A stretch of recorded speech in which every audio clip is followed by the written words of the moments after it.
Alerte aux économistes. Écrit par Nîmes. Quand on vient des sciences dures comme la physique, on ne peut s'empêcher d'avoir un sourire en coin en entendant le mot « économie ». C'est un mauvais travers des physiciens. L'économie est importante. Mais comment ne pas leur donner raison quand on voit certaines prises de position de certains économistes? Alors j'aimerais adresser cet article à mes amis économistes et pointer du doigt la valeur de leur rapport mais aussi certains angles morts dans leur conception du monde. Il y en a un en particulier qui les fait piailler, c'est Jean-Marc Jancovici. Pourquoi? Car il annonce une décroissance inéluctable alors qu'on ne peut pas prédire la croissance sur plusieurs années. Comment le pourrait-il? Grâce à un modèle économique macro reposant sur l'énergie. Alors il s'arrache les cheveux. Comment? Le PIB serait lié à l'énergie? On n'a aucun moyen de le savoir. Et si quand bien même ils étaient liés, lequel serait la cause de l'autre? Un pays avec un PIB n'a-t-il pas besoin de plus d'énergie?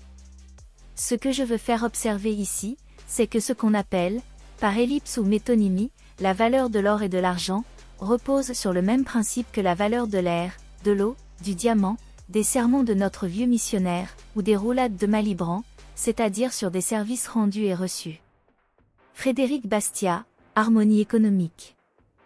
Laissez-moi vous raconter une petite histoire. Imaginez que vous ayez une énorme bidon d'eau automatiquement. Vous ne pouvez pas le bouger et vous avez juste assez de place pour glisser une paille vous permettant de boire. La paille est trop courte pour aller au fond malheureusement.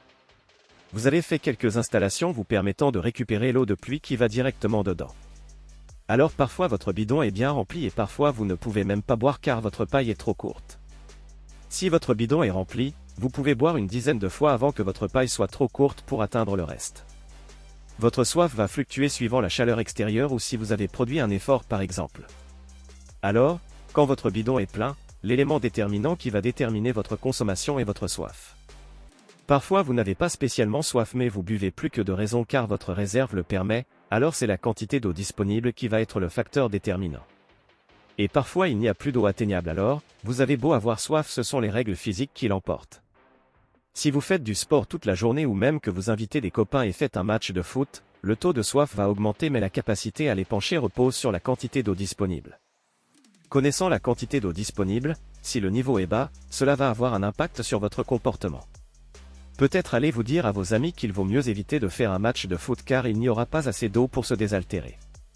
Peut-être que l'un des amis a ramené une paille plus grande qui permettra d'accéder à de nouvelles quantités d'eau. Ou mieux, peut-être allez-vous inventer un système permettant que le bidon se remplisse via une irrigation pompant l'eau d'une rivière environnante. Nous dirons que l'eau bue sans passer par le bidon est mortelle sinon des petits malins me diront qu'il suffit d'aller à la rivière pour boire. Incroyable, votre bidon est toujours rempli à présent. Vous avez confiance en l'avenir et vous vous mettez à faire moultes activités. Très vite, un ami vous demande s'il peut boire un litre d'eau car il a très soif, vous lui dites que s'il repeint vos volets il peut. Mais il préfère n'en boire que 500 ml alors vous lui faites un bon de 500 ml. Cet ami se dit qu'il peut faire réparer son vélo contre ce bon par un autre tiers, qui vient réclamer son eau à sa place. Puis on parvient à créer un extracteur d'eau du bidon qui permet de la mettre en bouteille et la vendre un peu partout. Les gens vont alors utiliser des bons contre des services et des biens dont de l'eau. De l'année une économie est rapidement une monnaie afin de faciliter les échanges. Alors l'existence même de la monnaie va être un catalyseur de la consommation d'eau.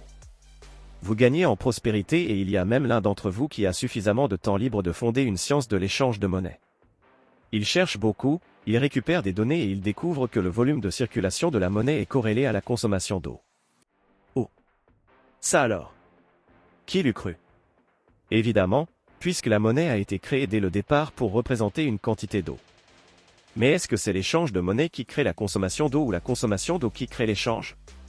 Un pays avec beaucoup d'échanges indique que les gens sont actifs et ils vont avoir soif, ou alors c'est parce qu'ils n'ont plus soif et plus peur d'avoir soif qu'ils redoublent d'efforts peut-être. Dans un pays avec de l'eau à l'infini, mon exemple tombe à l'eau car personne n'aurait besoin de travailler en réalité, il faut nécessairement qu'elle ne soit pas infinie. Alors, disons que cela dépend de la crue de la rivière. Parfois ce sera l'échange qui demandera de la consommation d'eau et parfois ce sera la disponibilité de l'eau qui créera les conditions de l'échange. Mais dans tous les cas, la consommation d'eau est corrélée au volume d'échange de monnaie.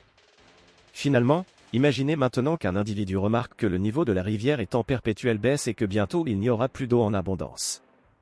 Est-ce que les échanges monétaires pourront générer de l'eau? Évidemment que non.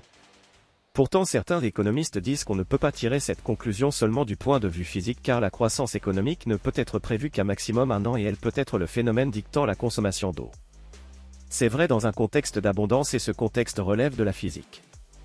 Donc la question est de savoir si nous aurons la capacité de maintenir une abondance en eau, donc cela relève nécessairement de la physique. Trêve de métaphore. Jancovici annonce que la décroissance sera inéluctable car la physique prime. Son postulat est que nous avons atteint le pic de pétrole, que les énergies renouvelables, même couplées au nucléaire, ne pourront pas le remplacer complètement et que nous allons faire face à une pénurie d'énergie qui conduira naturellement à la chute de la croissance. Mais un empiriciste s'insurge. Il met en doute jusqu'au fait que l'énergie et le PIB entretiennent un lien entre eux mais, pour l'exercice admet ce postulat et, étude à l'appui, montre que, dans le passé, ce fut parfois le PIB qui aurait poussé à la consommation d'énergie plutôt que l'inverse. Il serait aussi possible de décorréler énergie et PIB en faisant plus de PIB par unité d'énergie. Alors prenons les choses dans l'ordre et commençons par nous débarrasser du plus évident. S'il n'y a pas plus de sources d'énergie, il n'y a plus d'activité donc de PIB. Donc quand Jancovici pointe du doigt qu'on se dirige vers une crise de l'énergie dans les 30 prochaines années, soit il a raison et cela aura un impact sur le PIB, soit il a tort, et il y aura encore une possibilité de croissance. Mais le débat est bien sur la partie physique, peu importe que des études montrent que dans le passé, dans un contexte d'abondance d'énergie, les échanges ont poussé à la consommation.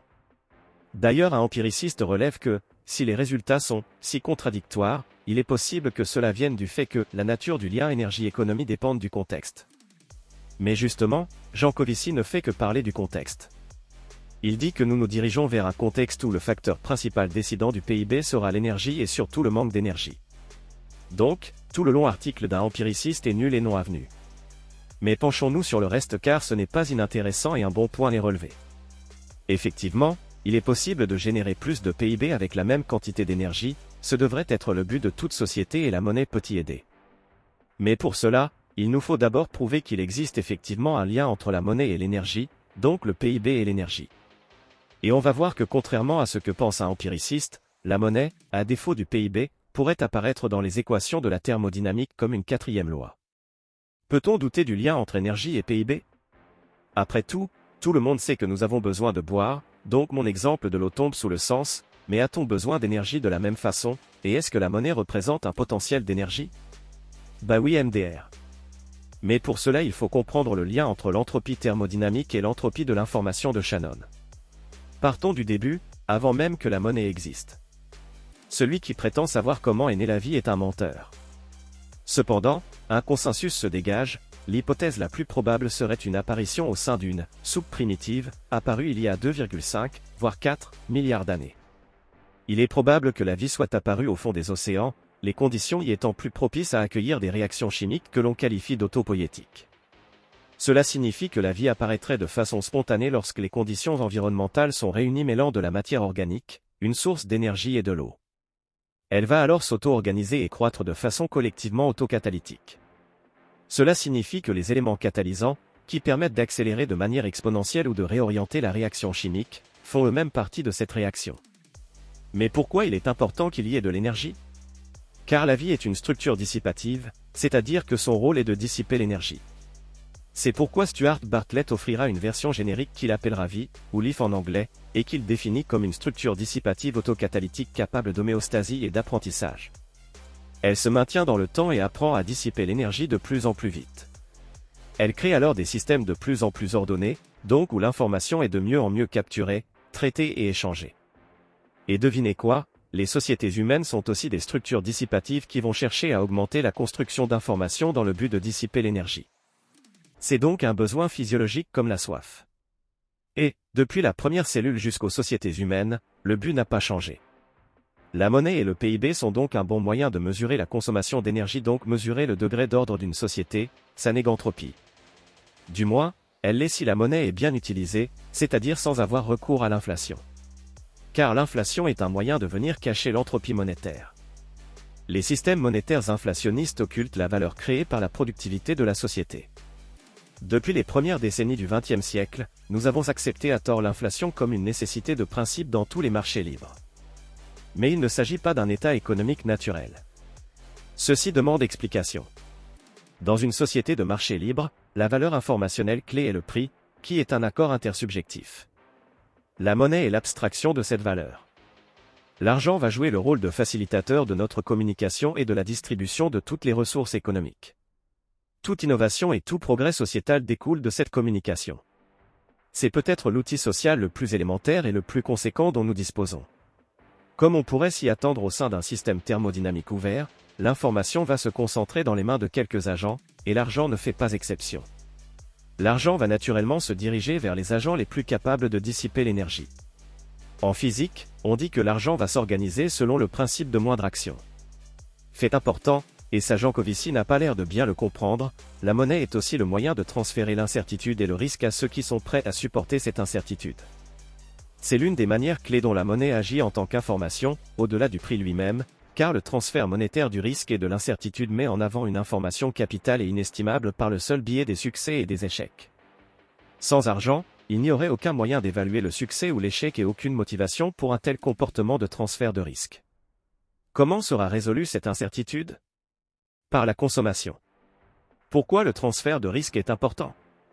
Ceux qui prennent des risques et ceux qui ont les compétences appropriées pour construire un nouveau capital productif ne sont pas toujours les mêmes personnes. Ceux qui ont déjà accumulé de la richesse ne sont pas toujours les plus aptes à construire un nouveau stock de capital. Ainsi, un marché est nécessaire pour permettre l'échange de risques afin de construire le stock de capital. L'argent est le support de ces transactions. Et c'est pourquoi on ne peut pas séparer la science économique de nos choix. Dans un climat de décroissance forcée, des investissements pour des jeunes talentueux travaillant sur des projets de fusion nucléaire n'auraient peut-être pas lieu car d'autres choix sont faits. Comme le dira Claude Shannon, si l'information est égale à l'incertitude résolue, l'entropie doit être l'incertitude à résoudre. L'argent va alors matérialiser et mesurer le degré d'entropie, l'incertitude résolue. Ce qu'on pourrait rapprocher à du bayénianisme étendu dans un système au sein duquel on ne connaît pas toutes les options possibles, au savage troll. Ceci dit, l'univers est bien probabiliste. Ce n'est pas parce que nous ne connaissons pas toutes les options qu'elles n'existent pas pour autant.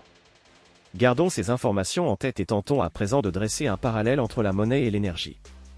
Une hypothèse formulée en 1961 par Rolf Landoe, ingénieur chez IBM, se verra confirmée en 2012 seulement par Eric Lutz et son équipe de l'université d'Augsbourg. La dissipation d'énergie est équivalente à la perte d'information. Alors on peut résumer, en simplifiant que TE égale moins I où TE est l'entropie thermodynamique et I l'entropie informationnelle. Cette hypothèse est essentiellement une adaptation de la deuxième loi de la thermodynamique, en la combinant avec des concepts de la théorie de l'information, et en utilisant ces observations pour créer une formule qui s'applique de manière plus complète aux activités économiques humaines.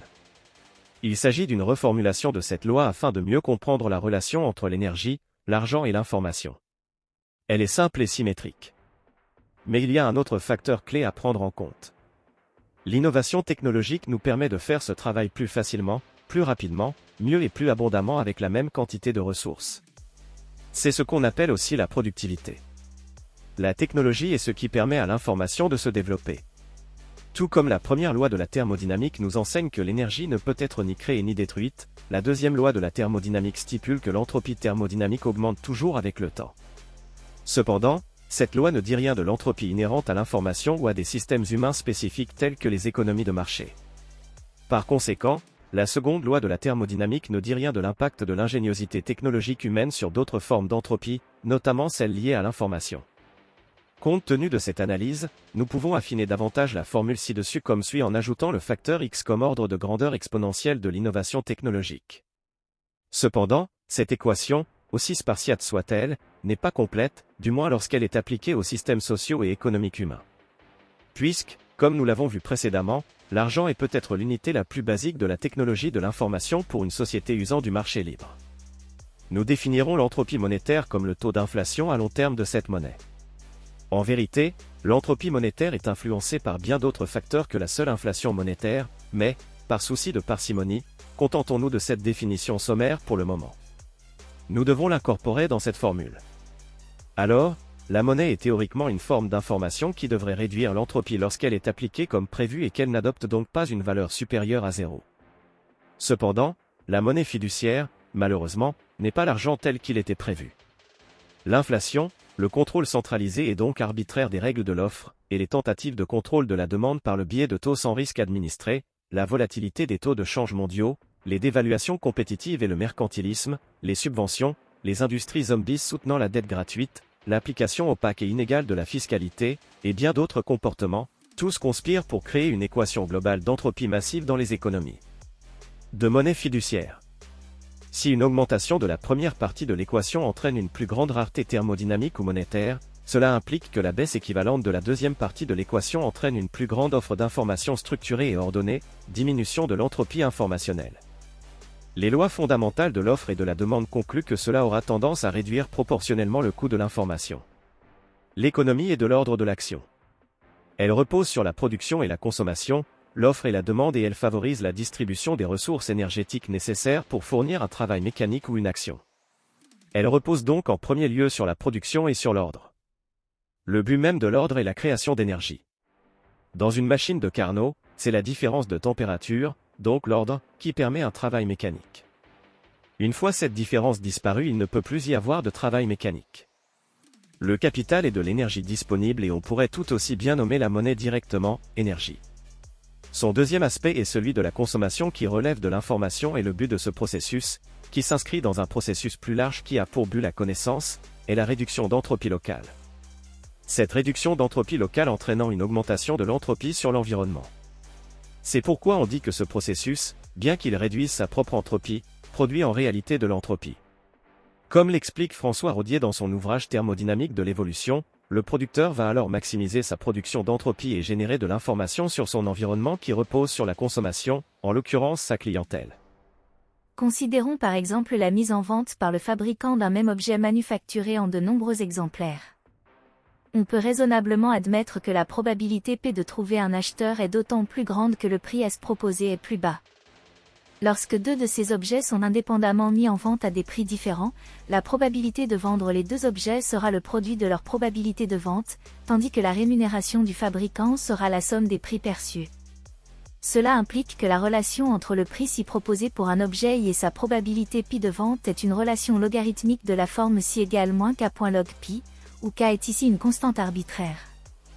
L'espérance de gain du fabricant est alors la somme S égale pi.si égale moins k.pi.log pi étendue à tous les objets mis en vente. On retrouve bien l'expression de l'entropie de Gibbs. Le fabricant va chercher à maximiser son profit en ajustant sa production et ses prix de façon à maximiser S. En ce sens, on peut dire qu'en maximisant son profit, le producteur maximise son taux de production d'entropie. Ce faisant, il importe effectivement de l'information sur son environnement, ici sa clientèle. Il adapte sa production à sa clientèle. François Rodier, Thermodynamique de l'évolution. La dissipation d'énergie et la création d'informations sont donc indépendants mais liés l'un à l'autre. L'économie étant internationale, la production et la consommation peuvent se faire dans deux pays différents. Alors il n'est pas étonnant qu'à l'échelle nationale on puisse observer que l'énergie et le PIB ne sont pas corrélés. Mais il faut regarder le système dans son ensemble, c'est-à-dire l'économie mondiale, et on observe évidemment, comme l'avait dit Jean Covici, que les deux sont corrélés. Quelles sont les conséquences pour le PIB? Le principal facteur contribuant au PIB est la consommation, et celle-ci n'a cessé d'augmenter matériellement en pourcentage du PIB depuis la financiarisation de notre économie via la croissance exponentielle de la monnaie et de la dette, la formation ultérieure de l'étalon fiduciaire et le système de réserve mondiale des pétrodollars. Cette tendance ne fait que s'amplifier après chaque choc d'endettement, obligeant à consommer et à s'endetter de plus en plus pour sortir de l'état d'endettement que nous créons à chaque cycle. Il n'est pas viable de croître à perpétuité selon cette mesure, étant donné 1. Les ressources thermodynamiques limitées et, peut-être plus important encore, 2. L'utilisation inefficace et le gaspillage de ces mêmes ressources. Mais si ce problème relève en partie des ressources physiques, il nous faut aussi pointer du doigt le gaspillage effectué par des politiques monétaires inflationnistes qui ne permettent pas à l'économie de se transformer naturellement en une société de faible consommation, résultant d'une entropie informationnelle réduite. Une voie durable nécessite une redéfinition de la croissance, en s'éloignant des concepts exigeant une consommation accrue, quantité de biens et de services produits, croissance des salaires, temps de travail, inflation des actifs, effet de richesse, etc., permettant à l'évolution de l'énergie, de l'information et de l'argent d'améliorer vertueusement notre prospérité. Un système monétaire déflationniste de monnaie forte absolue agit comme une boussole qui nous guide vers une meilleure voie économique. La valeur est créée grâce à l'ingéniosité humaine, à la nécessité environnementale et à la productivité résultant de notre accumulation de connaissances collectives. Ces forces sont souvent qualifiées de manière générique de technologie ou d'innovation, et elles créent toujours de la valeur en diminuant l'entropie informationnelle. Autrement dit, toute productivité est alimentée par la technologie et toute innovation technologique est déflationniste à un niveau fondamental. C'est-à-dire, tant que la monnaie reste une constante dans l'équation. Si la productivité technologique a le potentiel de diminuer l'entropie informationnelle produite pour chaque unité thermodynamique d'entropie consommée, c'est la véritable définition de la création de richesse et de la prospérité. Plus pour moins. Conclusion, les lois de la thermodynamique et de la théorie de l'information permettent d'affirmer que la monnaie est intimement liée à l'énergie et le PIB est donc lui-même lié à l'énergie, mais on peut produire plus pour la même quantité d'énergie consommée, surtout en s'appuyant sur une monnaie efficace. Mais les lois de la thermodynamique ne permettent pas d'affirmer la nécessité de décroître, au contraire, elles valident les bienfaits du marché libre et du technocapital comme une structure dissipative supérieure. Tellement de midwit et si peu de temps. Cet audio vous a plu ? Abonnez-vous à notre chaîne afin de recevoir tout notre contenu et soutenez-nous sur Tipeee, le lien est dans la description.